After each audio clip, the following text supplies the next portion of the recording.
Sa likas ng bansang demokratiko, likas ang pagkakaiba ng mga opinyon, lalo na sa politika. Madalas itong mantong sa mainit na pagtatalo at bangayan. Ngunit sa gitna ng lahat na ito, may isang bagay na natiling konstante at mahalaga, ang wika. Ang aking solusyon ang tanging paraan para umunlad ang ating ekonomiya. Ang mga panukala ng ating kalaban ay walang patutunguhan at magpapahirap lamang sa ating bayan. Tama, hindi niya naintindihan ang tunay na problema. Hindi totoo yan. Ang iyong mga plano ay makaluma at hindi akma sa kasalukuyang sitwasyon. Ang aking mga plano ang magbibigay ng pag-asa at pagbabago sa ating mga kababayan. Siya ang may puso para sa masa. Ang ingay nila, pero naiintindihan ko naman ang sinasabi nila pareho. Magkaiba lang sila ng pananaw. Ang kailangan natin ay maraming oportunidad sa edukasyon at trabaho. Ito ang ugat ng mga problema, hindi lamang sa paghihigpit ng mga batas.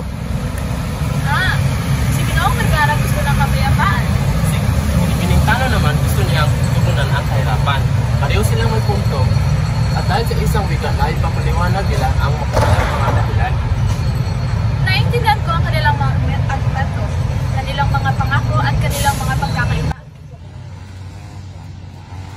Dapat ang lahat ng sigawan ang pagkatalo. Pareho pa rin tayong Pilipino. Pareho pa rin tayong gumagamit ng salitang Pilipino. Ang mga ideya nila ay magkaiba. Ay napahayag sa wikang Ang pabansang wika ay simbolo ng identidad, kultura at pamana. Sa kabila ng mga politikal na alitan, ang wika ang nagpapanatili sa pagkakaunay ng mga mamamayan sa kanilang kasaysayan at sa kanilang kolektibong kinabukasan.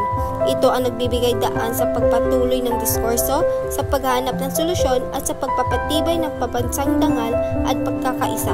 Kahit sa mga panahong tila nagkawatak-watak ang mga pananaw, ang wika ang pundasyon kung bakit sa huli ang bansa ay nanatiling buo sa kabila ng mga pagkakaiba.